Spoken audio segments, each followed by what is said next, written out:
Thanks. I appreciate the opportunity to get together with this group. It's exciting to see a group of graduate students, professional archaeologists, collectors, historians, geologists working on this topic. The archaeology of prehistoric copper in the Great Lakes is something that's been part of my interest as a professional archaeologist for quite some time, several decades, and it's what got me interested in archaeology. I grew up on the northeast corner of Wisconsin in Marinette County, on the shoreline of Lake Michigan, a border city, Marinette, Menominee, Twin Cities. And my father was a practicing attorney, had an interest in archaeology, had worked at the Riverside excavations. My uncle had worked on that site as well with Bob Arushka. And when my family moved to the water in the early 1970s, Lake Michigan was relatively high then, considerably higher than it is today. And the shoreline in the Marinette area was eroding away, and we began to find Native American artifacts on our property and the adjacent shorelines, including copper. And I became very interested in thinking about how did people live in the neighborhood that I lived in over the last 1,000 years, 2,000 years, 3,000 years. How has the landscape changed, and how did people adapt to that environment? Particularly thinking about what would it be like to live in the Upper Great Lakes in February, and how would you make a living in that environment? I attended the University of Wisconsin-La Crosse as an undergraduate at the University of Wisconsin-Madison for my master's and doctorate. And my primary research in terms of publications for my dissertation have been in old copper, red ochre, prehistoric, archaic metal technology use in eastern North America. But I've worked on sites all over Wisconsin, into Michigan, into Minnesota and Iowa. I've worked on Paleo-Indian sites all the way up to historic. And I've taught at a number of University of Wisconsin campuses, Lawrence University. I'm now the president of Lake State. What I'd like to do is take you on a brief tour, and we'll look a little bit at some typologies and talk a little bit about copper technology, and then look specifically at the primary mortuary sites that were excavated in the 1940s, 50s, and 60s by a number of institutions in Michigan and Wisconsin. And ultimately, archaeology, and my shift from an avocational to a professional, was the move from the collection of stuff to becoming a social scientist. Archaeologists, by definition, are part of the social sciences, and the primary focus of archaeology is understanding human behavior. So the collection of artifacts, the collection of data in the field, is a means to get to that interpretation. And the data, the artifacts themselves, have minimal meaning unless they can provide means to have inferences or learn something about prehistoric human behavior, if you're a prehistoric archaeologist.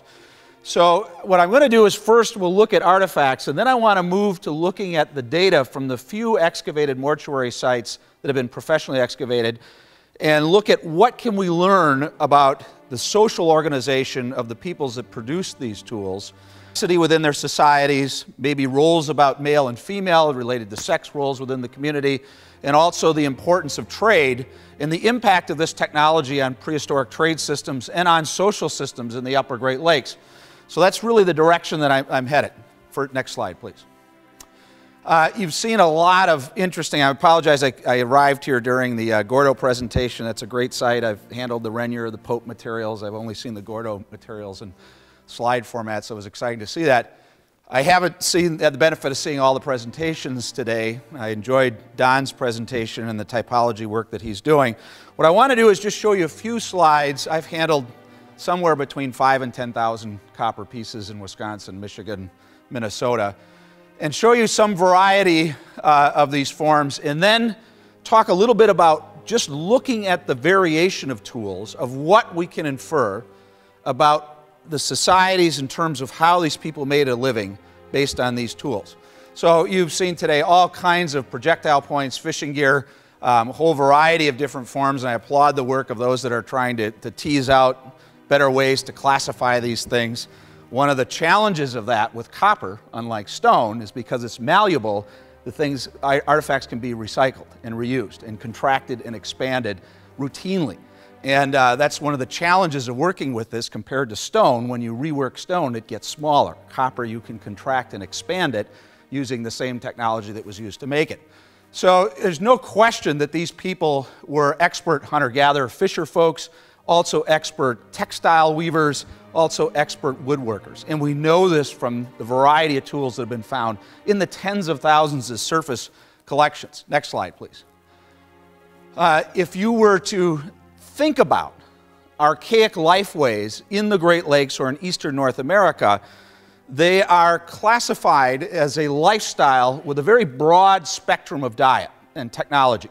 Compared to Paleo-Indians, the people that preceded archaic peoples, the original first explorers of the Great Lakes, that most of the evidence suggests that they were terrestrial hunters. There are very few, if any, Paleo-Indian sites. There's only 2 or 3 I know of in the upper Great Lakes that have produced any evidence of fish.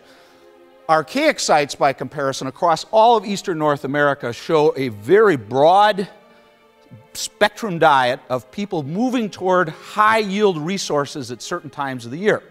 And if you think about this area, throughout the year, there are certain resources that are abundant in large quantities at certain times. Fish spawnings, migratory waterfowl, certain nuts and berries, movement of terrestrial game such as white-tailed deer, or white-tailed deer yard up in the winter up in this part of the woods. We know from the few habitation sites that have been excavated, well-excavated sites, from the same time period of roughly 6,000 to 3,000 years ago, pertaining to the people that made these tools, that folks are moving across the landscape to take advantage of high-yield foods at certain times of the year. Probably living in larger aggregates during the warmer weather, and then breaking up into smaller microbands or smaller societies to navigate the winter months. And the technologies found at these sites support that, as well as the kinds of sites, where they are, what kinds of resources people are focused on. And this is actually from the southeast, but it's a great slide. It obviously isn't Houghton in February, right?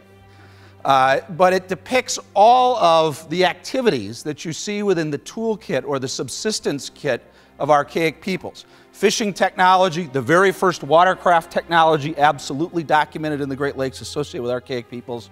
Netting technology, whole variety of terrestrial game, aquatic game, including reptiles, fish, muskrat.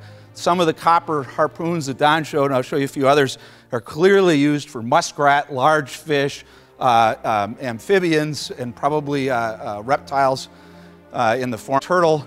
And the only domesticated animal that you find in eastern North America, and you find the first evidence of in the Great Lakes, is the dog.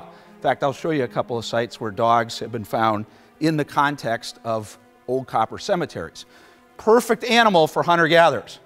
If you have a dog, you know they're a vacuum cleaner. They clean up all kinds of trash. They're a great sentry or burglar alarm if someone sneaks up on you. They're also great for hunting, and when you're in a pinch, you can eat them. So they're the perfect domesticated animal that were domesticated out of wolf populations. And also nuts and berries. If you were to look at the best preserved stratified archaic sites in Illinois, Wisconsin, and Minnesota, Michigan, you find over and over again charred nut remains, and a focus particularly on things like acorn during warm weather months. You can dry them, store them, made a major part of the diet. Next slide. If you look at the spectrum of copper tools associated with archaic lifeways from 6,000 years ago to 3,000 years ago, you see projectile points associated with hunting terrestrial game, and Don gave some great examples of the variety of these things. I didn't see any of the specimens that he has shown. One thing I've been interested in, a lot of them have design work in the blades. Either punctates that you see here, band crosshatches. If you go to the Hamilton collection at the State Historical Society at Madison, that's the largest old copper collection in the world. You can see over 5,000 specimens on display. There are dozens of socketed blades with crosshatch or punctate designs in them. Are those manufacturer marks? Are they individual marks? Do they represent number of kills? Do they represent passage of time? Don't know, but very interesting that there's artistic representations of something in this technology.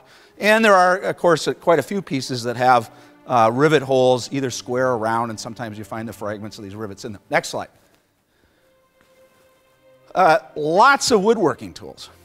And most people are familiar with the spud types of socketed hatchet-type blades. But if you look at the wide range of chisels, gouges, axes, from very tiny specialized bits to very complex wide, what can you conclude about these people? What were they using these things for? Any idea? Woodworking. Woodworking. That's not rhetorical. You're supposed to answer that question. So absolutely, no question, archaic peoples in the upper Great Lakes were making complex carved wooden items. I can imagine things like complex carved dugout canoes, masts, wooden structures that are part of temporary housing. We don't find that because of this temperate environment. Very rarely do we find textiles that show us the complexity of the textile that these people are producing. Occasionally fragments of wood, but given the wide array of woodworking tools, there's no question that these people really knew their stuff when it came to working wood. They wouldn't have produced this variety of the types of woodworking tools that we see. Next slide. Lots of different types of knife forms. Some of these, it's interesting, I've worked on a number of sites now in northeast Wisconsin where dozens of these small, similar types of knives like these, down to a ½ inch or smaller even, have been found. And I suspect a lot of them are being used for processing fish and also networking. Next slide. I don't know if this one was shown. Where are the folks from Duluth that are here today? I don't know if this was shown already at the conference. Amazing piece. I've probably seen now a ½ dozen pieces of this size, from long curved blades to large pike awls to there's actually one massive crescent that's been recovered that's about maybe 14, 15 inches across. Many of these, there's little primary context. We don't know where they're from. This one, though, came from the shoreline. There's actually a photograph of it being discovered. And it's hard to imagine when you look at this, unless it was being used as a machete, that it had a daily functional, practical sense to it, that it had some role in that society beyond the immediate subsistence or food-related daily activities, because it's so large. It's something that if someone had it and displayed it, it clearly would have been impressive. And you have to think about what these tools look like in prehistory. I can envision them being brightly polished, rubbed down with grease, reflective, and they clearly played a role beyond purely subsistence in a society that also used stone, wood, and bone, and more traditional, earlier technologies. Next slide. You also see design work in these as well. This is a punctate pattern with a square chisel or a square awl of some kind. Next slide. Now, one of the great things about working in copper, or with copper, and I've had a lot of different students over the years. I've had art metal students who have tried to replicate techniques. I've had fishery science students that have gone out and used copper tools to harvest fish using traditional techniques. One of the great things about copper from an archaeologist's point of view is when it oxidizes, that green salt, patina, produces an environment that's inhospitable to microorganisms. That's why it's... And unfortunately, a lot of collectors will shine these things up and clean them off. And I get brought in pieces from time to time where they've been brightly cleaned and polished. And the problem with that is you can remove archaeological information that tells us about how these things were used. In fact, one of my best stories was probably 20 years ago. I was in northeast Wisconsin looking at a collection of stone tools, and I asked at a farm, and I asked this farmer, I said, do you have any green metal? And he said, you mean copper? And I said, yeah. He said, yeah, come on with me. And we went out to his machine shed, and he opened up his toolbox, and he had a big copper chisel, and he had cleaned it up, and he was using it. And it was all bent up, and he said, these don't work very well. It's soft, you know, if he was using it as a draw pin for his farm implements.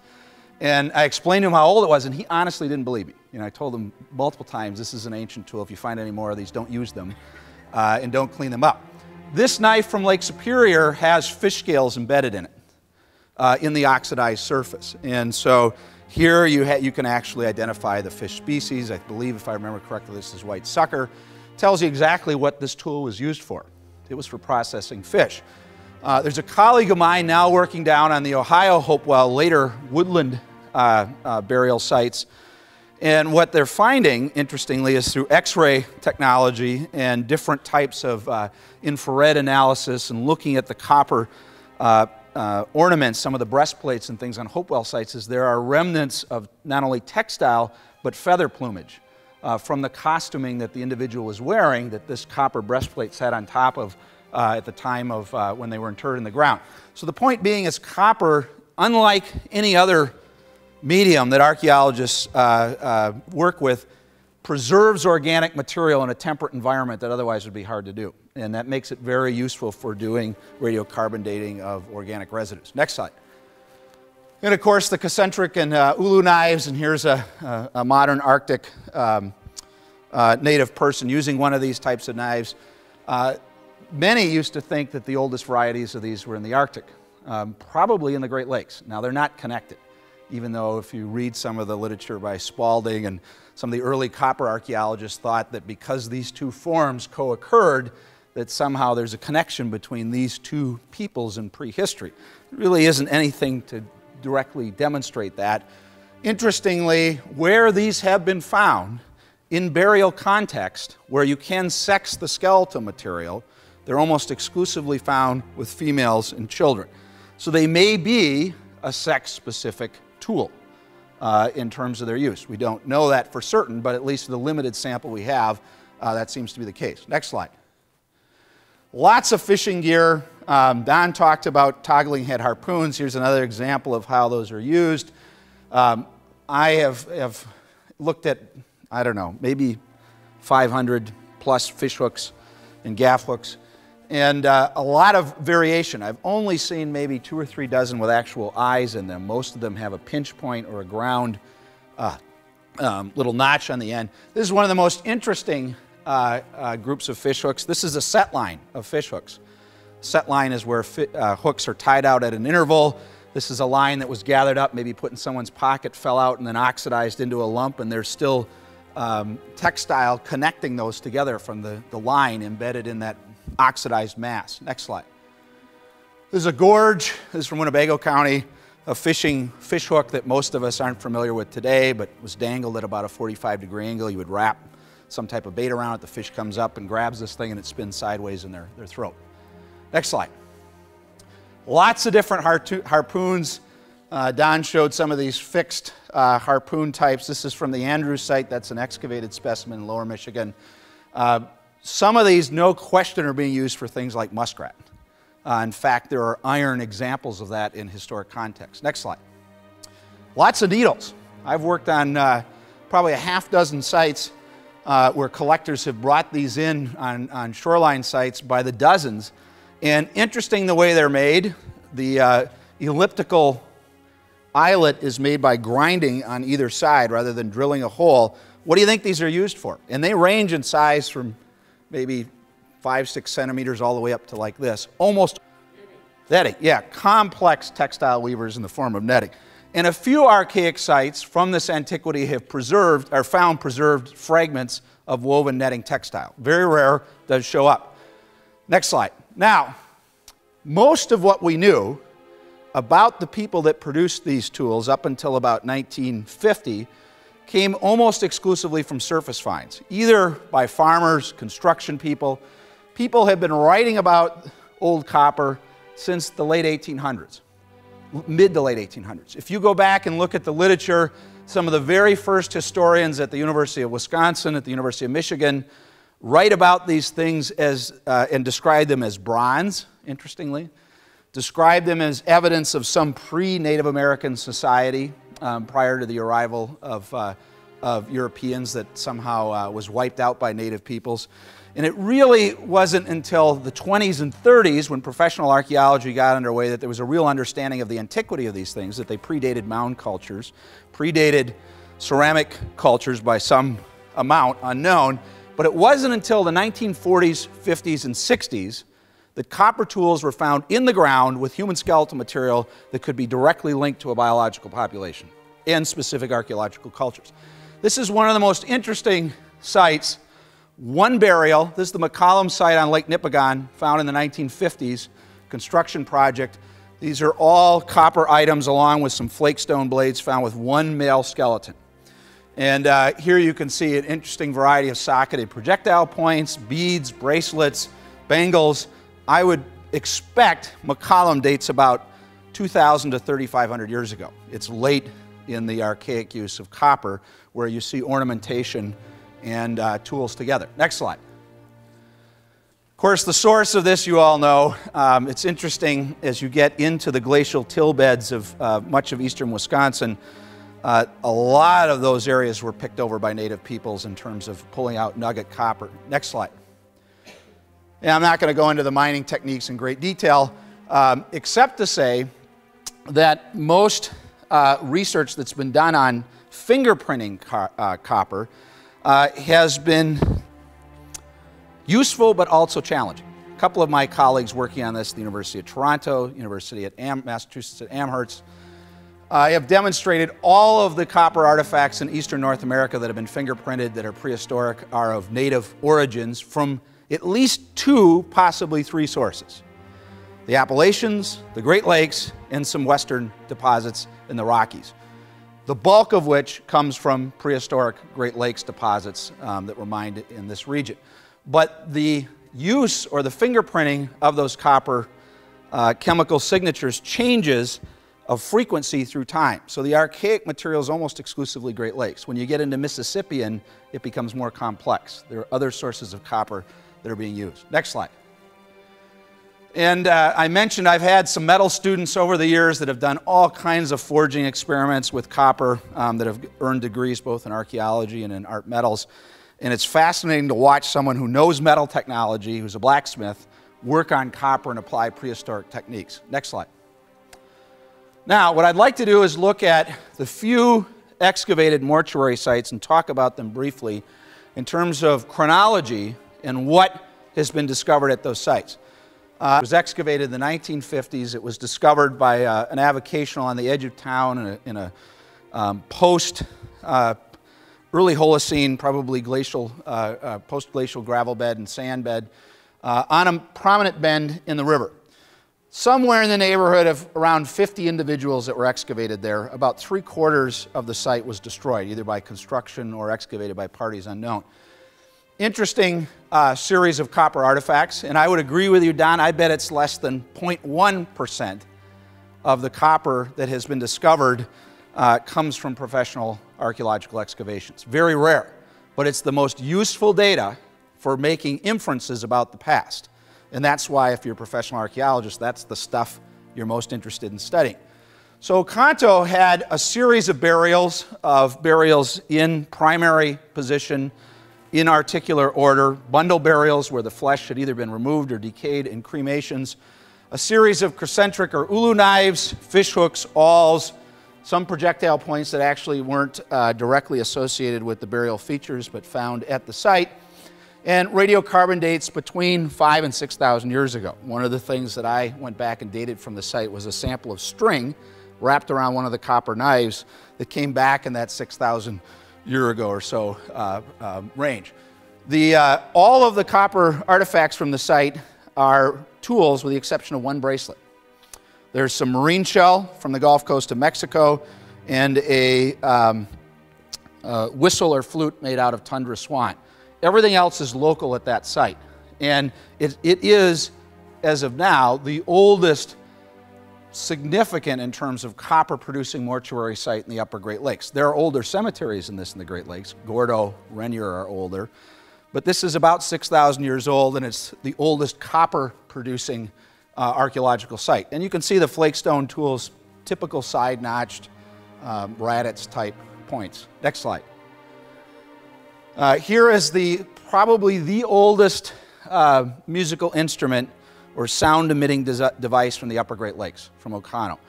It is a Tundra Swan humerus, upper right bone, wing bone, and it is buried here with a young woman and child. So this is a flexed burial, human burial. Cranium is up here, the newborn is over here. And we'll look at a number of human remains. We need to be sensitive to this, but these are great windows into the past because the artifacts are directly associated with these people. All of the sites that I'm going to show you would have been destroyed, with the exception of Riverside, by road construction, or were destroyed, or by flooding. And so if they wouldn't have been excavated in the 50s and 60s, we wouldn't have any information from them. Today, a site like this, we'd be able to preserve it. Next slide. Osceola, which is down in Grant County, the southwestern part of Wisconsin on the Mississippi River, is a little bit later in time, perhaps around 2000 BC or 4,000 years ago. And in the 1940s, the Mississippi River rose, flooded into the surrounding terrace, and exposed a massive black circular lens of an ossuary, of a burial pit, with dozens, perhaps as many as 200 plus people. All of the skeletal material out of articular order, all bundle burials, lots of stone projectile points, typical Osceola points, many of them resharpened into scrapers and radix type forms. A stone banner stone, number of copper spuds, copper knife, and actually 2 banner stones, and socketed projectile point. Radiocarbon dates in around, as I mentioned, the 2000s BC or 4,000 years ago to maybe 3,700 years ago. And what's interesting about this site, everything is local in terms of the material, with the exception of perhaps the copper. There are no ornaments other than one coil of copper, and there are no specific caches of artifacts with individuals. It's buried with the entire group as a whole. So Cano's the earliest, Osceola is the next earliest, and both of those sites do not show evidence of large-scale production of ornaments.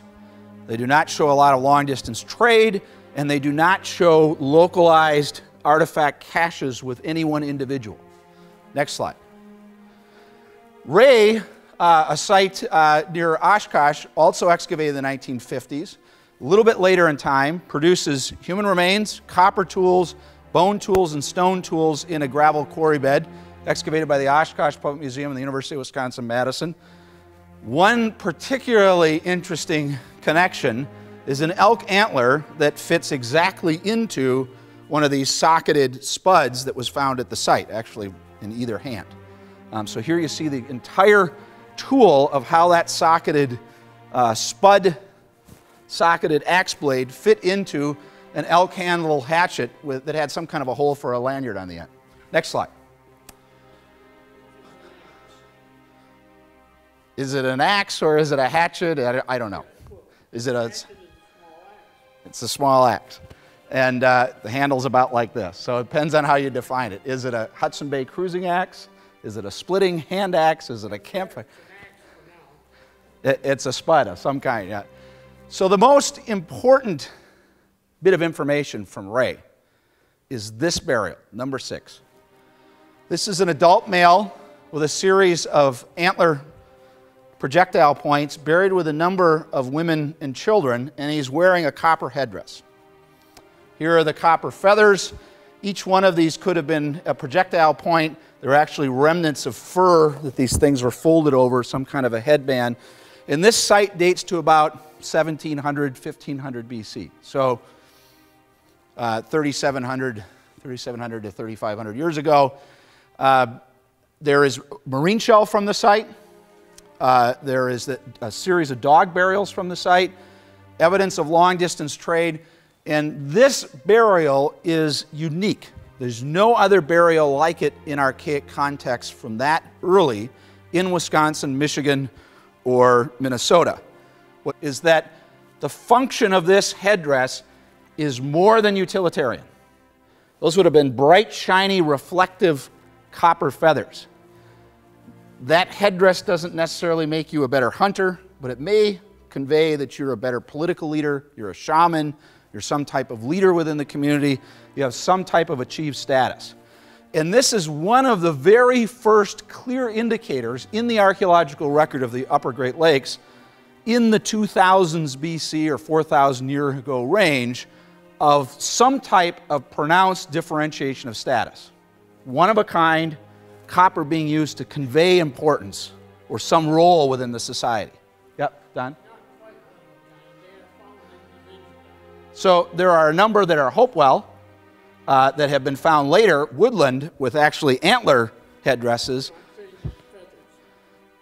I'm aware there are other copper feather forms, but there's never been in the Great Lakes this pattern found in archaeological excavation. So there might be thousands of these feathers out there.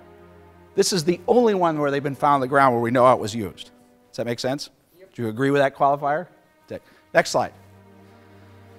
So the last slide, or the last site that I want to focus on is the one near my hometown. We looked at Ocano 6,000 years ago. We looked at Ray. Ocano was predominantly hunter-gatherers, locally made tools, burials that were flexed, extended, Not a lot of evidence of long-distance trade. We looked at Osceola over here, where there was one mass burial ossuary pit. Again, no pronounced evidence of status or prestige, very little in the way of long-distance trade.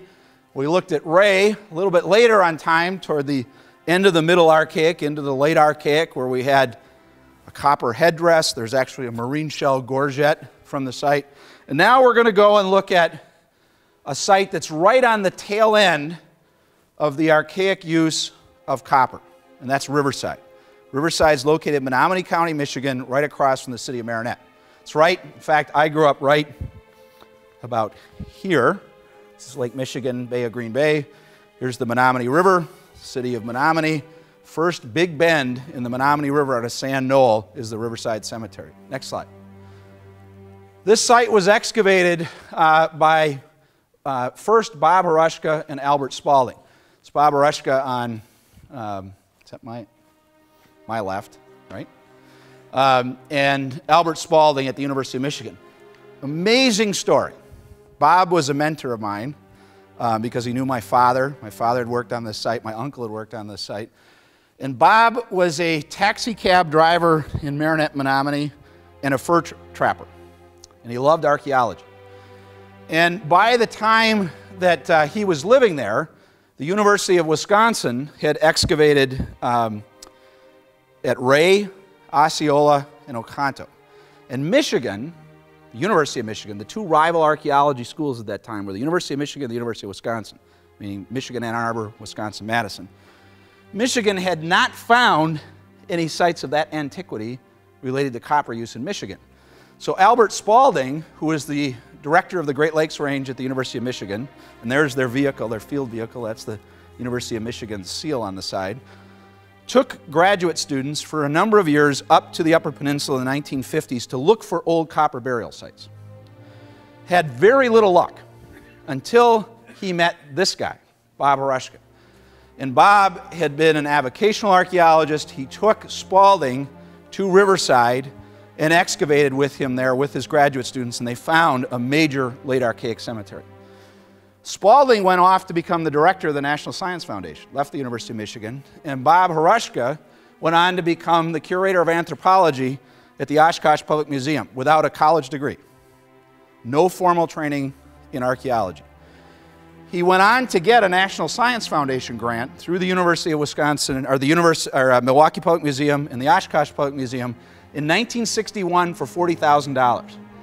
That was one of the largest sums of money appropriated for archaeology from the NSF in the Upper Great Lakes. $40,000 in 1961. You could have bought several houses with that. And Harushka excavated from 1961 to 1963 the remainder of the site. So there was a field season by Spalding in the 50s. Harushka returned, excavated the remainder of it. And of all the sites that I've mentioned, this one was the best in terms of the excavation techniques and the amount of material that was saved. By today's standards, it would be done different, but by 1961 standards, it was really an amazing job. Next slide. So this is from the Spalding excavations. This is a map of a burial feature in the center of the site. Here it is. It's hard to make out because this is a 1950, that's a little fuzzy. And the red pigment is ground iron oxide, or red ochre, spread on the burial. And what you're looking at is an adult male with a series of copper socketed projectile points, two severed dog heads, dog skulls, and this little pouch over here of leather that had barren ground caribou in it, polished antler, a series of projectile points. Here they are, and these are actually Preston. Those of you that are from Wisconsin, this is what one of these things look like when they're new and after they've been resharpened, and a piece of Knife River chalcedony from the Dakotas. Radiocarbon date on that feature of about 1090 BC, so 3,000 years ago. That was from the University of Michigan's excavations. Next slide. So I mentioned Harushka returned. Each one of these squares is 5 by 5 feet. This is the University of Michigan's excavations, slightly cattywampus, out of true cardinal direction. And these are the Milwaukee Public Museum and Oshkosh Public Museum excavations under Harushka. So what you can see there is a massive area, 5 by 5 foot squares, over 70 features, in approximately 70 to 75 individuals excavated at the site. It's the best excavated late Archaic cemetery in the Upper Great Lakes. Each one of these ovals is a burial feature. It contains human remains, copper, stone, tools, and so forth. Next slide. Oh, and let me just mention here, some of these features went down as deep as 14 feet. And for those of you from Wisconsin, that's Jim Stoltman. My major professor did his field school there when he was at the University of Minnesota before he went on to Harvard, worked with Bob Rushka. Next slide. Amazing stuff from the site. Ace of spade points, copper concentrics, copper awls, copper projectile points. However, I went through, looked at all the collections, some of which are now gone, have been repatriated. Fortunately, back in those days, institutions divided up things. So University of Michigan took all the stuff it worked on, Oshkosh Public Museum took a subset of what it wanted, and Milwaukee Public Museum took a segment of the collections. The Oshkosh Public Museum's collections, as I understand it, have been repatriated and are gone, not accessible anymore. Milwaukee Public still has its collections, and the University of Michigan still has much of the stuff that was excavated by Spalding. This is one of the most interesting things, and there's an analogy here between that copper pike that you showed down a little bit earlier. This is an awl, has the exact same mount in it, but it's smaller, and the wooden handle was still on it. So it shows how that bent anchor hooked in the handle. And in the opposite end of the handle was a beaver incisor. So you had an awl with a wooden handle and a beaver incisor for scraping in the end, found together. That's still all intact at the Milwaukee Public Museum. And they actually, back then, they used a mixture of Elmer's glue and water to preserve that thing, so you can't radiocarbon date it today because it's been contaminated with Elmer's glue. But it's still intact. You can actually look at it. Next slide. Lots of imported lithic material. This is a burial of a young woman and child. Cranium is up here. There's the radius and ulna, several hundred copper beads wrapped around the radius and the ulna. Then a whole series of daggers and bifaces. Some of it is Burlington. The rest of it I call blue-gray chert. I don't know if it's Dongola, if it's Harrison. We've got a graduate student here who's working on that. And what is it? Wyandotte, Harrison County, okay.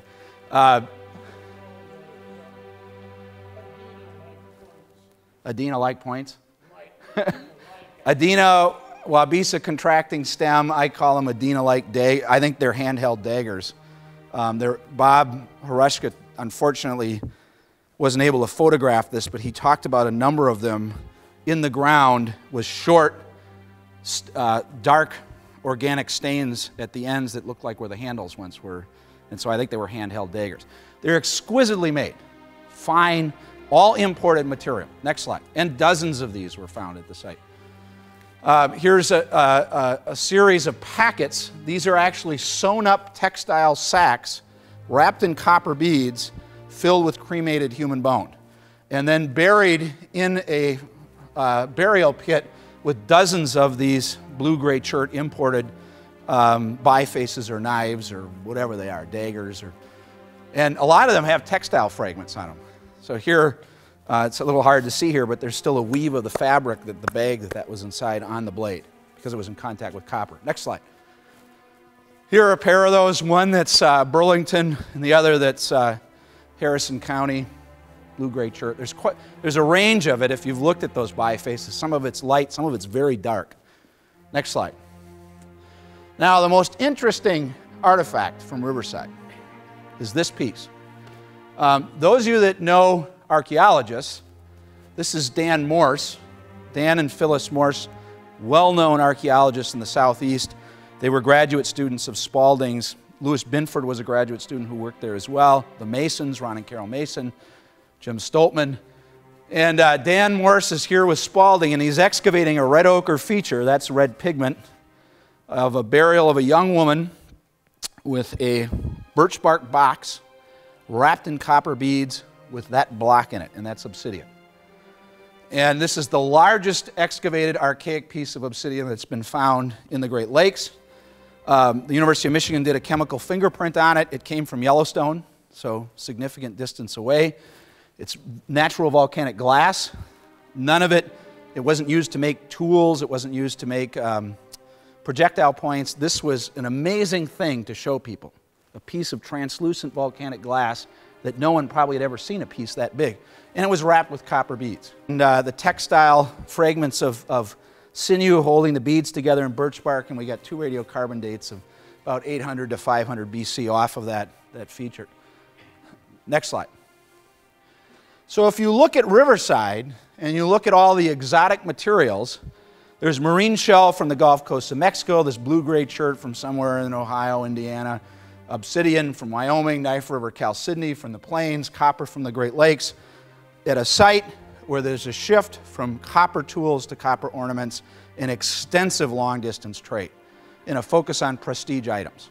So by the end of the Archaic, things are getting more complex. I should also point out of all 4 of those sites, Riverside has the most evidence of violence. There's a couple of individuals that the excavators describe as having pre-mortem fractures to the jaw. There's some projectile points stuck in people.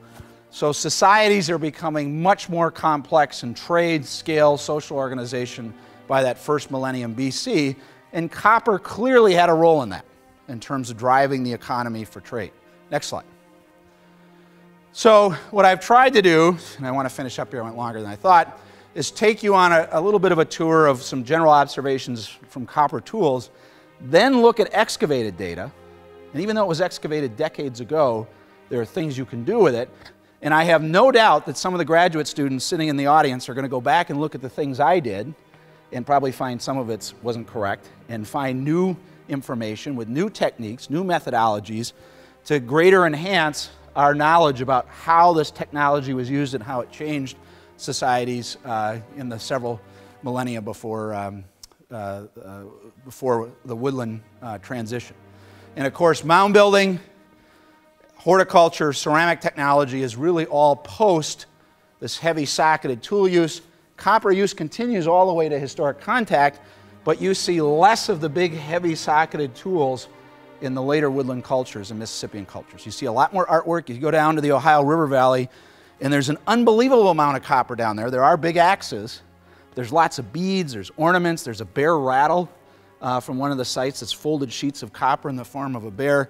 Copper becomes much more of a prestige-related artifact class in later woodland and Mississippian times than it did in Archaic. It's still used for functional tool technology, but much more so for ornaments. Last slide.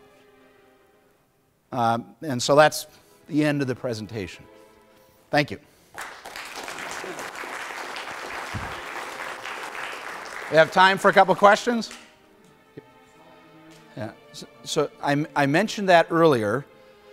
There are a number of my colleagues that have been working on that, and I haven't paid really close attention to the last half dozen years of the publications coming out on this, but one of the most striking chemical analysis that has been done by Levine is the fact that there are at least 3 sources. The Archaic sources are predominantly Great Lakes, but as you get later in time, there are some Appalachian and Western sources that are used by later populations. The University of Toronto has been doing work on trying to chemical fingerprint or chemically isolate mine deposits related to tool forms. The problem with that is glaciated copper or glacial drift copper, because that could have come from a geological deposit in situ and been moved by the glacier to somewhere else. So there are people working on this, but because there was so much float copper that was used by prehistory, in prehistory, it's hard to know how useful that is going to be. Yep. Frontier that could be done in this time period in the Great Lakes is genetic analysis of skeletal material. I did some bone chemistry, strontium, barium analysis ratios looking at diet, and what I could demonstrate quite reasonably is that fish increased in the dietary consumption considerably over that window of time. But it would be very intriguing to know genetically how these populations are related and how are they related to native peoples that were on the landscape at historic contact. Those types of questions potentially could be answered today with the technologies that exist, but it's a question of whether Native peoples want to work with professional committees to allow that type of analysis to be done, because it is destructive. Even though it's small samples, it is destructive. So, other questions? Yeah? 4,000 years of time. Is that one culture? Is that one people? So, the thing that I like about industry is it implies it's a technology shared by multiple peoples. We don't know. Good question, though. You get the one in the back here yet? So you mentioned you see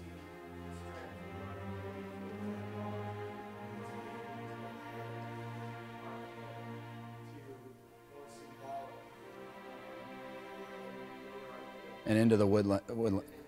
Yeah, and if you think about middle woodland use of copper, you get ear spools and breastplates and all kinds of interesting ornamental stuff. But yeah. So do you think this is driven because social complexity? I think if it was exchanged over a large area later in time, so if you could map out the exchange of copper in prehistory, you would see that the area of multiple cultural regions increase in terms of their connection on that resource to the Great Lakes as you get later in time.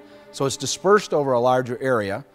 I also suspect that a lot of the easy pickings of stuff on the surface, early accessible mines, was exploited heavily by archaic peoples and was a little bit more difficult to get. And its trade value probably went up considerably. But at the same time, I've excavated late woodland sites where you find copper fishhooks and you find an occasional copper celt. So it was still used, but you don't see those big, heavy, socketed pieces in woodland context. It just drops out of the archaeological record.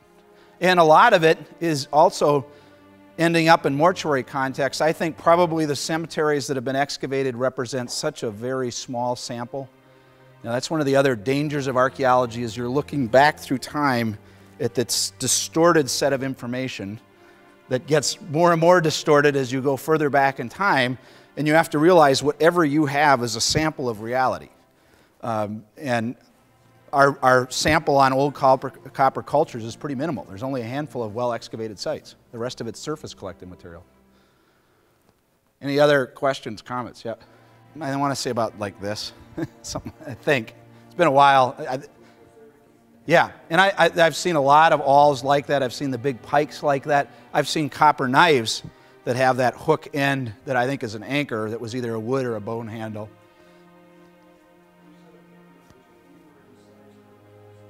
Beaver tooth, front incisor inserted in the end of the wooden handle, so you basically had a scraping tool on that one end and an awl on the other. String in the Great Lakes, a radiocarbon date on it. Now there's a string sample from a copper harpoon point up in Canada that's older. But I actually snipped a little piece of that out and I sent it to someone that had a PhD in ancient textiles, and they sent me a description back, and they said it was twisted fibrous vegetation. So it wasn't real helpful. But the rest of it's there for someone to look at. Those bags have been analyzed from Riverside, and they have, if I remember correctly off the top of my head, there was a cedar bark. There was also some animal fiber in there, so some type of fur-bearing critter, and then some other fibrous bark, but cedar was a big part of it. Yeah, in the back. What would it take? I mean, I think one of your strongest points is that we haven't seen enough well-excavated cemetery sites. What would it take to have a nuclear exploration of, say, 6 sites? Yeah, unlikely. Yeah, unlikely. For example, Oconto. Oconto sits in an area that the Menominee likely may have occupied in late prehistoric times. The Menominee, certainly at the mouth of the Menominee River, operated as a historic group in that area. Minneconne, which is the old part of my hometown, is actually a creation story for the Menominee. The Menominee, depending on who you talk to, argue Oconto is a representative of their ancestors. Maybe. Geographically, possibly. There's nothing culturally, other than they were fisher folks, that connects to modern day Menominees. But we could answer that question genetically if we wanted to do it. So right now, at least with many native groups, there is an interest in preservation of sites, and I don't think you will see any more large mortuary sites like this excavated anytime soon unless there's salvage or construction projects that are unavoidable, not unavoidable. So I think that's unlikely. I really do. So if mortuary sites are not going to be excavated in the future, which I think is the case, there's still all this data on the shelves that you can go back and reanalyze and continue to analyze. And there is a lot of habitation material to analyze as well.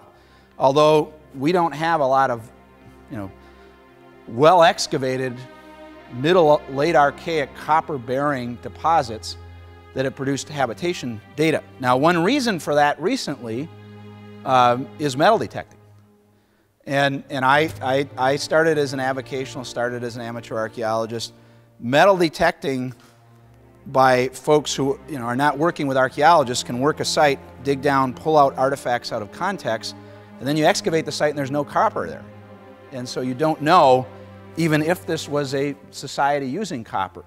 So I'm not, and I've worked with a lot of metal detectorists that have been very helpful when we've been out in the field, that have come out and worked with archaeologists. But the point being, many of the archaic sites that are being excavated now along shorelines could have had copper present, but it's been removed. And that's an intriguing problem that I don't know the answer to. Yeah. I'll go to a show just to see, and it's amazing how much copper shows up at shows. And every place I've been, at each institution I've been, people bring artifacts in constantly, and it's amazing in the amount of copper that's coming in as a result of metal detecting in the last 10 years. I mean, unbelievable amounts. And it's unfortunate. My response as an archaeologist is to try to tell people about it, why it's important, and if you find something of significance, call somebody. But I'm not in the law enforcement business, so. Yep. Copper was cannibalized, for lack of a better term, by later cultures. That's an unknown. Looking at woodland copper, how much of it had a previous life as an archaic form is an unknown.